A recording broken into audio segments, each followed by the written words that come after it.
시장 문을 열었고요. 지금 예상 체결 지수도 플러스였는데 지금은 둘 다 강보합 수준 지나가고 있습니다. 코스피에서 외국인이 조금 빼고 있긴 하고요. 선물 쪽에서도 소폭이지만 매도 포지션이긴 합니다. 전반적인 개장 분위기는 좀 어떻게 보고 계실까요? 예, 일단 미국 시장의 일부 악재를 좀 이겨내는 오늘의 변곡점 수준은 굉장히 저는 긍정적이라고 보여지고 있습니다. 일단 뭐 이번 주, 다음 주 이벤트가 굉장히 많기 때문에 트럼프 2기를 또 이겨낼 수 있는 섹터들이라든가 아니면은 이번 주에 있을 CPI 그리고 또 국내 시장에서 가장 중요한 금통위가 또 이제 시작이 되는데 그러한 부분들을 국내 시장의 소화 능력을 어느 정도 테스트할지가 굉장히 좀 기추가 주목이 되고 있는데 저는 그래도 이 코스피 시장이 1월 달에 보여준 일단 이 어느 정도의 퍼포먼스를 이 흐름을 계속 이어간다라고 하면 2,500 수성을 일단 계속해서 예상하는 바이고요. 일단 TSMC에 대한 이 실적도 어느 정도 긍정적이라고 작용한다면 국내 시장은 반도체 그리고 이제 최근 들어서 강세를 나타내고 있는 유리기판이라든가 JP모건 헬스케어에서 지금 삼성 바이오로직스의 2조 수주 또 이제 발표까지 있었기 때문에 시장에서 이제 중심이 되는 섹터들의 긍정적인 신호가 계속해서 나타나고 있다는 점을 한번 주목을 해보시기 바라겠습니다. 네, 2,500선에 대한 변곡점 계속해서 좀 체크를 해보셔야 될 것 같습니다. 오늘은 2,496선에서 강보합 수준 지나가고 있고요. 일단 수급은 계속 빠지고 있는 상황 속 그리고 환율은 0.08% 정도 하락하면서 1,463원 20전에서 오늘 거래가 되고 있습니다. 또 어제 올랐던 거에 비해서는 좀 많이 내리고 있다라는 건 다행이긴 합니다. 근데 환율이 좀 잡히나 했더니 어제 1,470원 선, 다행히 오늘은 좀 내려오긴 했습니다만 여전히 1,500원선에 대한 이야기는 좀 나오고 있는 것 같아요. 그래서 이런 가운데 이제 이번 주에 이제 금통위가 예정이 되어 있어서 현재 인하 가능성이 약간은 좀 더 높은 것으로 나타나고 있긴 하거든요. 만약에 우리가 인하를 결정하게 된다면 그리고 미국도 인하를 더디게 한다라고 한다면 앞으로 이제 이걸 전후로 해서 증시나 수급의 영향은 좀 어떻게 받아가게 될까요? 먼저 우리나라가 16일 날 금리 인하를 하게 되면 미국과의 금리 격차가 1.75포인트가 이제 되는 상황인데 금리 인하가 문제가 아니고 환율에 대한 이 흐름을 건드릴 수 있다는 것이 가장 큰 문제. 그렇게 된다고 하면은 외국인들의 자금 이탈 우려감은 있겠지만은 금통위에서는 내수 중진을 더 중요한 요소로 일단 생각을 하고 있기 때문에 내수가 어느 정도 회복이 되면 자연스럽게 국내 시장의 원화 가치의 강세도 이어질 수 있기 때문에 오히려 단기간의 흐름보다는 장기간의 내수 중진 목표로 한 일단 스탠스가 좀 더 강화될 것이 아니냐 그렇게 보고 있지만 그것이 사실 이제 저희가 확정적으로 얘기를 할 수 없는 그렇죠. 부분이거든요.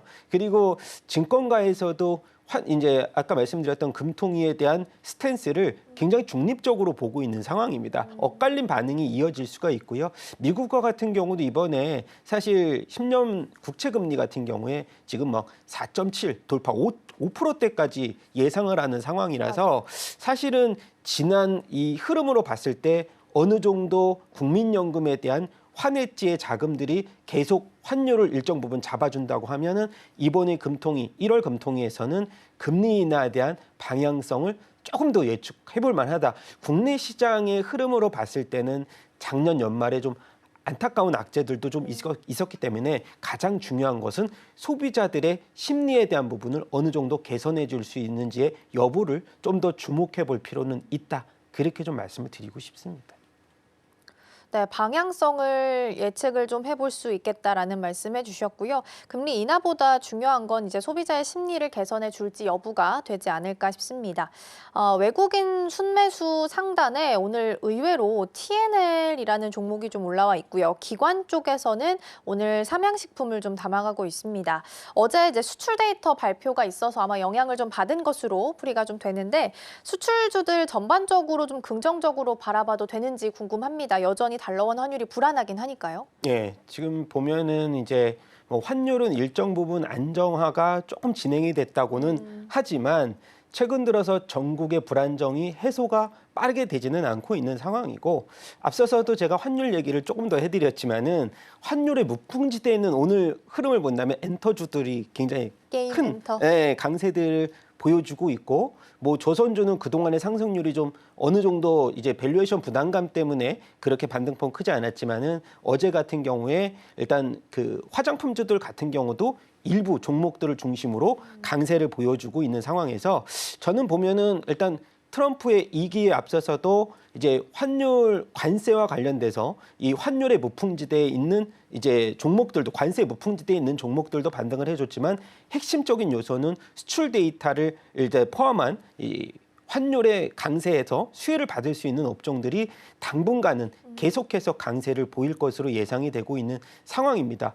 일단 전반적인 흐름을 보면은 일단 자동차와 반도체를 중심으로서 1월 데이터가 1월 1일부터 10일까지 강세를 보였지만은 뭐 이제 조업 일수가 하반기 들어서 조금 더 약해질 수는 있지만은 이런 부분 연초의 기조가 하반기에도 이어질 수 있는 가능성들이 굉장히 많기 때문에 앞서서도 반도체 자동차도 환율의 수혜를 받을 수 있는 대표적인 업종이고요. 그리고 이제 반도체 쪽에서는 이번에 세스 2025를 중심으로 해서 일단 모멘텀으로 강세를 보였지만은 이것이 펀더멘털로 이어질 수 있는 가능성 있는 부분적인 섹터들이 굉장히 많잖아요. 그래서 그런 뭐 HBM을 중심으로 가장 이 밸류체인 상단에 있는 뭐 종목들도 강세를 보일 거고, 앞서서도 이제 우리가 네이버가 AI 인공지능에 있어서 선두주자로 자리매김을 했고 4분기도 영업이익은 5천억 수준을 돌파하면서 사상 최대 실적을 보일 수 있기 때문에 수출주 중심, 그리고 앞서서 말씀드린 관세 무풍지대에 있는 종목들 중심으로 우리가 포트폴리오를 재편하는 것도, 뭐 그동안에 재편 얘기를 굉장히 많이 했지만은 아직까지 재편이 안 되신 분들도 네. 있기 때문에 일단 이번에 1월 달에 흐름을 계기로 해서 한 번은 또 이제 테마주 중심이 아닌 펀더멘탈과 관련돼서 이제 이 이벤트를 중심으로 해서 종목들을 한번 재편하는 것도 또 하나의 좋은 방법이지 않을까 의견 드리고 싶습니다. 그러면 이제 포트폴리오 재편 관련해서요. 제가 앞서서 이제 오늘 화장품 관련한 브리핑을 좀 전해드렸었는데, 국내에서 만들고 이제 반대로 수출하는 기업들은 환율 수혜를 받을 수 있다라는 코멘트가 좀 있었는데, 그 종목들로 언급드린 게 CNC 인터랑 실리콘2 그리고 아모레퍼시픽이었거든요. 이 종목들은 어떻게 좀 보세요? 포트에 담아봐도 괜찮은 종목들일까요?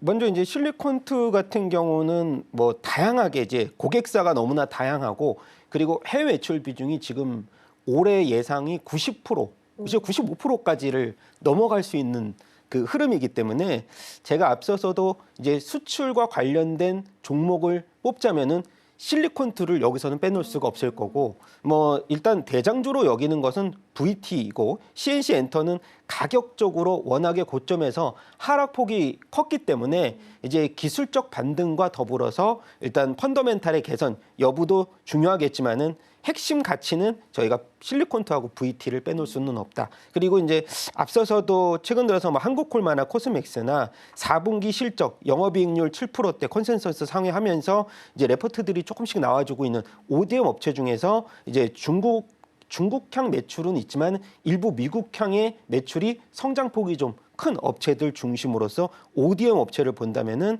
저는 뭐 CNC 인터 같은 경우보다는 지금 코스맥스라든가 한국콜마가 조금 더 매력적이지 않을까 이렇게 보고 있고요. 그 다음에 마지막으로 뭐 코스메카 코리아하고 당연히 우리가 언급을 해야 되겠지만은, 그리고 이제 아모레퍼시픽을 말씀을 드려서 일단 아모레퍼시픽 같은 경우는 최근 들어서 그래도 저점에서 반등폭이 굉장히 강하게 나오는 업종이긴 하지만은 일단 실적 발표가 계속해서 되면서 사실 고점에서 낙차가 어느 정도 저점이 계속해서 이어지고 있는 상황이 이번에도 이제 우리가 흐름들을 본다면은 스탠스가 변화됐다고 보기에는 아직까지는 좀 이른 감은 없지 않아 있습니다. 그래서 이 기술적 분석상으로 확연하게 저점 바닥권을 일부 좀 이 지지대를 마련을 했고 접근하는 것도, 그래서 첫 번째로 본다면은 아모레퍼시픽은 일단 두 번째 쪽으로 조금 세컨드로 좀 밀어놓고 첫 번째 이제 강세는 실리콘투나 VT를 기점으로 이제 화장품주는 집중해서 보자라고 좀 말씀을 드리고 싶습니다. 지금 바로 구독을 눌러보세요. 실시간 경제 뉴스, 투자 전문가들의 다양한 시황과 정확한 분석, 또 알찬 투자 정보까지 신뢰할 수 있는 저희 서울경제TV와 함께하세요.